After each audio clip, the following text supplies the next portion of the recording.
Olá, sejam muito bem-vindos para mais uma VA. Essa é a nossa segunda VA de Teoria da História. Formamos um grupo de 4 pessoas. Fazem parte desse grupo eu, Jaqueline Lira, Gislaine Costa, Júlio Nascimento e Maria Vitória. Formamos um grupo de 4. Nós escolhemos o tema de A Nova História Militar. E quando a gente pensa, normalmente quando a gente vai pensar ali na Nova História Militar, a gente já imagina, já lembra aquelas batalhas épicas, estratégias e figuras de guerra históricas, enfim, a gente sempre lembra dessas coisas. Eu mesma, a primeira coisa que eu lembro é aquele filme Até o Último Homem, com Andrew Garfield. Também tem Dunkirk, tem vários filmes aí sobre Segunda Guerra Mundial que a gente... Primeira coisa, quando fala em guerra, a gente já lembra desses filmes, dessas situações, né? E aí, só que a gente também tem que pensar que a nova história militar, ela não só se resume a isso. Ela nos convida a pensar e olhar sobre uma nova perspectiva desses eventos. A gente não só pensar nas estratégias de guerra, nas figuras heróicas desse momento histórico, né? E aí, o que seria essa nova história militar? Essa nova história militar é um campo de estudo que se desenvolveu para analisar a guerra não apenas como uma sucessão de batalhas e conflitos, mas como um aspecto social, político e cultural que afeta toda a sociedade. Isso nos leva a questionar como as guerras mudam o cotidiano das pessoas. Quais são os impactos nas comunidades, nas famílias e nas identidades? Os historiadores que se dedicam a essa área buscam compreender as experiências vividas por soldados e civis, confirmando que a guerra é muito mais do que números e dados.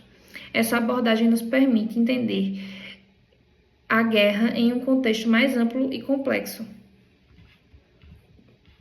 Aí vem aquela mudança de perspectiva histórica que a gente começa a olhar diferente, A gente via, a nova história, a história militar só como uma questão de guerra e de estratégia, pessoas que moldaram tudo aquilo.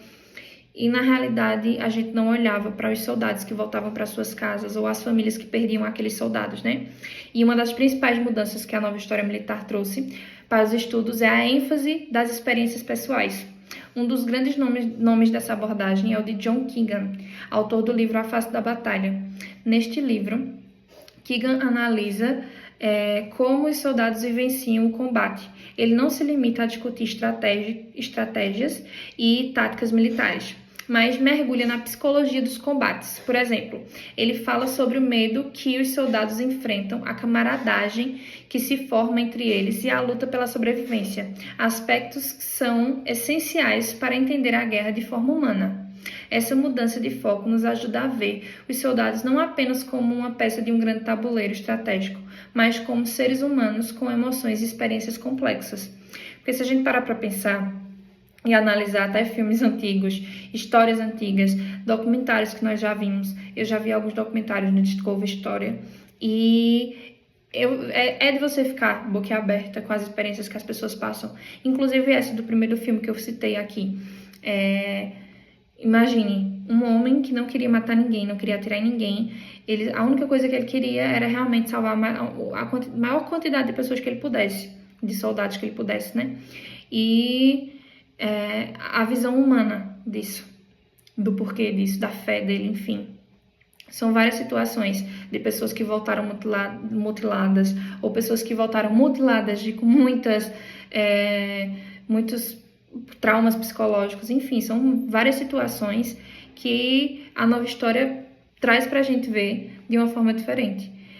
Acho que quando eu tava ali nos meus 12, 13 anos, eu assistia muito filme de guerra, mas eu nunca parei para pensar nessas pessoas como pessoas. E aí, ao longo do tempo, a gente estudando história na sala de aula, a gente vai pensando, poxa, como é que eles não pensavam que aquelas pessoas tinham família também? Por que tanta luta por território, a troco de quê? Enfim, você começa a trazer o lado humano para si. Quanto mais o tempo passa, mais isso entra na gente. E eu acho que é isso. Eu vou passar a fala para minha colega Gislaine e fecho por aqui. Muito obrigada pela atenção até agora. Olá, boa noite, tudo bem? Meu nome é Gislaine, estarei dando continuidade ao qual o tema que estamos trabalhando. Sendo assim, para ilustrar melhor essa nova perspectiva, vamos analisar alguns exemplos históricos. Durante a Primeira e a Segunda Guerra Mundial, a vida nas trincheiras foi marcada por condições extremas. O frio, a fome e o estresse constante não era apenas uma parte do combate, mas experiências que moldavam a vida dos soldados. Muitos deles retornaram para suas casas com traumas que afetaram suas vidas e de suas famílias. Por exemplo, muitos veteranos sofreram com o que hoje nós convivemos com o transtorno de estresse pós-traumático, que é o TEP. Na verdade, em muitos casos, é como se houvessem gatilhos. Caso queira procurar na internet, você coloca lá TEP, ou então estresse pós-traumático mais guerra, você vai encontrar exemplos em vídeo, que vão exemplificar melhor. A Guerra do Vietnã, que não apenas mudou a forma como os militares lideraram as operações, mas também alterou a percepção pública sobre a guerra. As narrativas dos soldados e as manifestações pacifistas foram cruciais para revelar o conceito de heroísmo e custo humano do conflito. A nova abordagem nos mostra que a guerra tem repercussões que vão muito além do campo de batalha.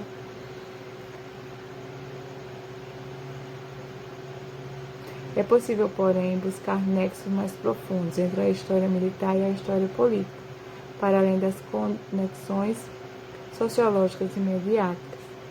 Clausewitz lançou a história militar no palco da história justamente por considerar que a guerra exprimia mais do que qualquer outra ação humana a função da política como motor da história. Por isso mesmo, seu modelo consolidou a história militar enquanto apêndice da história política.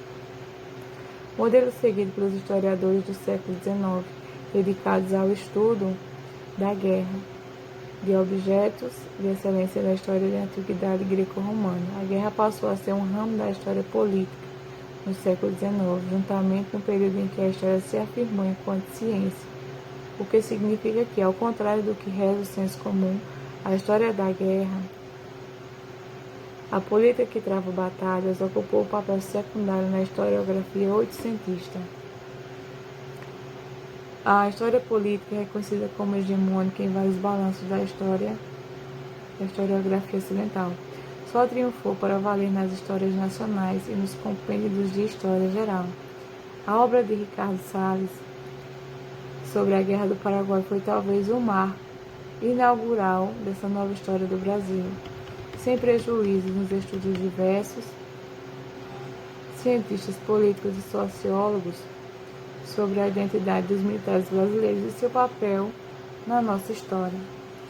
A nova história militar não apenas apresenta novos objetos para o seu campo de estudo, e aproximou-se da história sociocultural e da história socioeconômica, como também vem desenvolvendo novas abordagens investigativas com a introdução desses novos objetos e até mesmo ao focalizar em temas clássicos, estudados pelas gerações anteriores de historiadores. Os aparatos repressivos destas ditaduras recorriam sistematicamente a massacres e sequestros, assassinatos e torturas, como forma de intimidar não somente oposições organizadas, mas o conjunto da população destes países, utilizando, por outro lado, o recurso da propaganda para garantir um certo nível de apoio e legitimidade.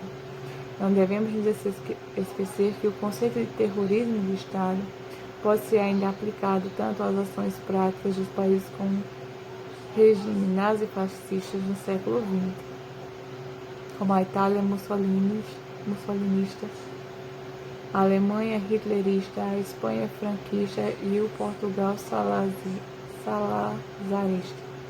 como também os países com regimes comunistas, cujos exemplos mais notórios foram a União Europeia, na época de stalinista, e a China, na época maoísta, além de outros exemplos de menor expressão, mas de igual nível de violência. Os regimes racistas estabelecidos na África do Sul, na antiga Rodésia do Sul, depois do Zimbábue, nos pós-independência também desenvolveram ações práticas de terrorismo de Estado. para sustentar a rígida segregação racial que excluía a grande maioria negra da população e garantia os direitos sociais, políticos não apenas para as minorias brancas. Indicamos, assim, uma variedade de situações em que o conceito de terrorismo de Estado pode ser utilizado e, embora preso a clivagens políticos e ideológicas, acreditamos que é possível estabelecer um núcleo comum de elementos para uma melhor explicitação do conceito. O terrorismo de Estado é um conjunto de ações práticas organizadas pelo Estado Nacional constituídos, sejam eles regimes autoritários ou totalitários, ou ainda potências com projetos hegemônicos, regional ou mundial, com o objetivo de combater as oposições, resistências ou desistências, com base nas violências generalizadas e sistemáticas, que incluem massacres, prisões, sequestros, assassinatos, torturas, intimando não apenas seus oponentes diretos, mas também o conjunto de suas populações.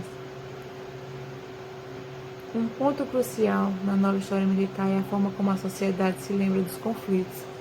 A memória coletiva das guerras pode influenciar a identidade nacional e a maneira como os eventos são interpretados por gerações futuras. Por exemplo, os memoriais e celebrações do Dia da Independência podem construir narrativas de heroísmo ou de tragédia, dependendo de como os acontecimentos são lembrados. Lições valiosas e também nos alerta sobre os custos da violência.